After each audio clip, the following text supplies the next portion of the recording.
Hello, everyone. I hope you are having an amazing day. Today, we're going to be looking at another theme in unknown literatures. I personally did not know about this, and I kind of learned it as I was writing this as well. So, I'm very excited to talk about this. Today, we are embarking on a fascinating exploration of a storytelling format known as epistolary novels. Let's get right started. Yeah, so have you ever read a book composed entirely of letters or diary entries or written like messages between characters? If so, you have read an epistolary fiction, and this is a narrative that forms to immerse readers directly into the minds and emotions of the characters. It uses only letters or writer communication between the characters to talk about to progress the narrative. So it is only through letters, diaries, journal entries, telegrams, or other forms of written communication. Instead of the traditional omniscient narrator or a first character kind of story that is written um, outside, you can see it written through written communication. And so it is a very personal writing of its characters that allows intimate emotional depth. It allows multiple perspectives, and it also allows a sense of realism because it allows the formats to have different voices that shapes the narrative. It helps the readers experience the character's thought in a very raw and unfiltered way, and it also helps the story unfold through first-hand accounts, and so it is almost more immediate and immersive. And not all first POV writing is necessarily an epistolary novel. It can be I'm not sure actually. There a lot of the first POV writing that we see, even like the very famous Wimpy Kid, for example, is a diary, and it can thus be considered as an epistolary novel.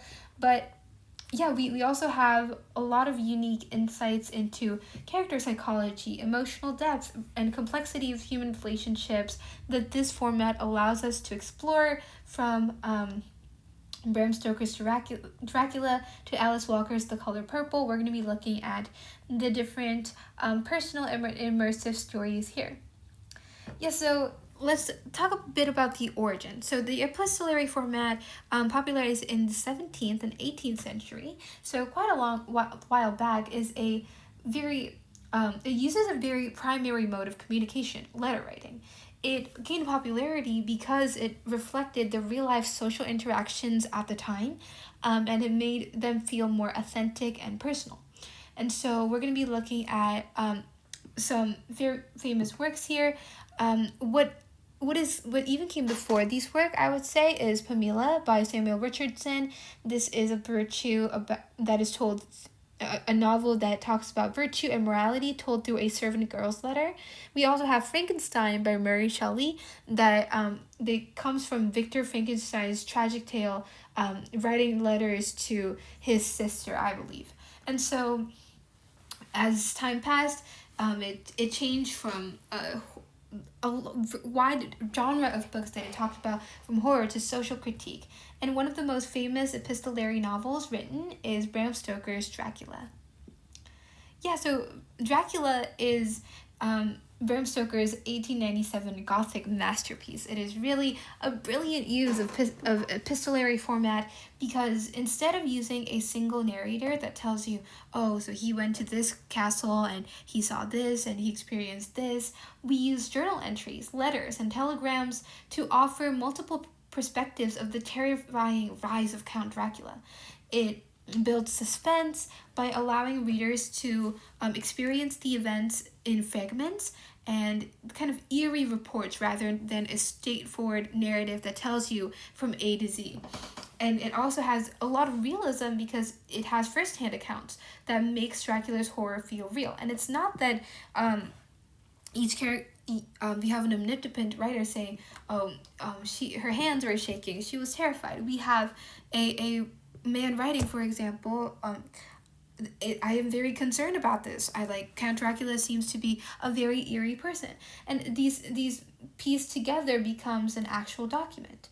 And so these different perspectives reveal this character's growing paranoia and fear. It has a lot of psychological tension, and it has the power of first-hand accounts, I would say. Yeah, again, it has very layered perspective, very immersive experiences that draw the readers in slowly into the story. At first, much like the characters that first go into the castle, they're not aware of what's happening, and then it goes on slowly and slowly into the midst of it, making it very much like reality. And so this really heightens the psychological tension that we feel. We feel the characters' fears and uncertainties unfold in real time, and it becomes reality. It becomes our story as well. A famous quote here is, "We learn from failure, not from success." A letter from Dr. Van Helsing's that has a very, very chilling quote. And again, this kind of format allows Stoker to use characters' personal struggle to connect with the readers, making the horror more immediate and more unsettling in a way. Yeah, and beyond Dracula, Bram Stoker was a Irish author. I think we talked about him in our Irish journey across literature as well. He was a theater manager and a writer, and he's really the founder of Gothic literature. Used Gothic horror with very innovative storytelling to make Dracula, and obviously all of us have heard of Dracula. The epistolary format allowed him to again use all these different ideas, and he has been able to explore the themes of social justice and personal empowerment through the suspense and depth of his novel. Another book we have is Alice Walker's The Color Purple. The Color Purple was written in 1982. It was a modern epistolary novel, and it tells the story of Celie, and she is an African-American woman living in the early 20th century. And this is, again, a progression of deeply personal letters. Celie writes letters to God and her sister, and it documents her struggle with the abuse she faces and the kind of journey that she goes through in resilience and self-discovery. It has a lot of raw emotion, very honest, very heartbreakingly honest. There is also a sense of isolation in the very act of letter writing. Like, if you had people to talk to, you usually wouldn't be writing too much about your loneliness, right? It reflects her loneliness, her isolation, the need that she had for self-expressing in order to heal. And yeah, as Celie's letter progresses, we witness her growth from a voiceless girl to a very much empowered woman. And as a memorable quote, one of Celie's most famous lines read, "I think it pisses God off if you walk by the color purple in a field somewhere and don't notice it." This is really a journey towards her self-awareness about the beauty in life, and these kind of format makes her writing so much more personal and even more powerful, allows her to develop her voice and trauma in connection to the audience, and it continues to help readers today struggle with their the mental struggles that they face today as well. A bit more into Alice Walker.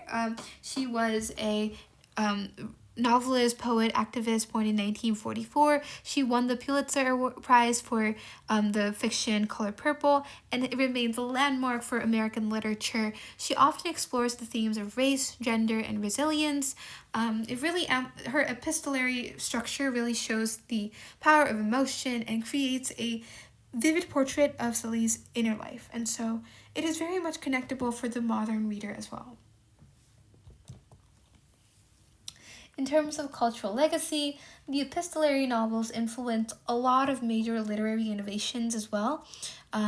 We have stream of consciousness ideas that made internal monologues possible in literature. We also have very fragmented storytelling. Like, if you read a book, for example, like Slaughterhouse-Five or The House of Leaves, these are very much fragmented, very much confusing in a lot of ways. And so this kind of epistolary fiction gave liberty to the narrative structures that we see today, especially in the 20th or 21st century. And we have a lot of unreliable narrators that don't know everything, that have biases and have misleading narratives that add to the complexity of this plot as well. bit more into modern adaptations. So in the digital age, we have a lot of epistolary fiction. We have books that use emails, text messages, or online forums, like because that is the way that we engage in communication today. So we have books like Where'd You Go? Brindante by Maria Simple that uses digital communication as a way to engage epistolary storytelling. We also have a lot of social media fiction that writers use Twitter threads, for example, or blog style formats to create an immersive story, much like the serialized fiction that we've looked at last time. We also have films like The Blair Witch Project that use epistolary format in a kind of documentary style storytelling. They use found footage as first-hand accounts in order to engage the readers, the watchers, into the narrative. And so these evolutions continue in the format's adaptability and show the epistolary storytelling is as relevant today as ever. We skipped over a bit of this, but again, epistolary novel continues to play with readers in immediacy and intimacy. It is very crucial in understanding a lot of the development for literary realism throughout the 18th, 19th century. It is a very psychologically powerful way to connect readers personally and in an authentic way to the story. Yeah, so we looked a bit into 17th century letter writing. We connected it to a lot of the text message novels that we see today. Oftentimes, not every part of the novel will be in text message form, but some parts will be like that, and it just shows how epistolary fiction, combined with other formats as well, can become a powerful storytelling tool. It is because it creates intimacy between the character and the readers in a psychological way. It presents multiple perspectives that allows layered and richer narratives, and in the case of horrors and mysteries, allow a sense of another confusion in there. It allows a deep psychological exploration of the main character's inner mind. And so even in the digital age, where communication is instantaneous and where we no longer use letters, we have the essence of epistolary storytelling that persists in emails, texts, and online interactions as well. Yeah, I think in a lot of ways it shows the human need to interact with the world. We need to communicate all the time, and the fact that these kind of communication methods have been shown in literature as well just shows the human need to document, reflect, and communicate through writing, and it ensures that epistolary format, however it will progress, will continue to shape literature for generations to come. Yeah, guys, thank you so much for listening. This was really a fascinating topic to talk about, and I hope this has given you a bit more understanding into epistolary fiction, how it continues to be relevant on literature and storytelling today. I can give you book recommendations down in the comment below if you want more kind of rom-coms or YA books related to this. And yeah, it was a very, very great opportunity to look into the different formats of writing. Thank you so much for this opportunity. Have an amazing day and stay curious. Bye-bye.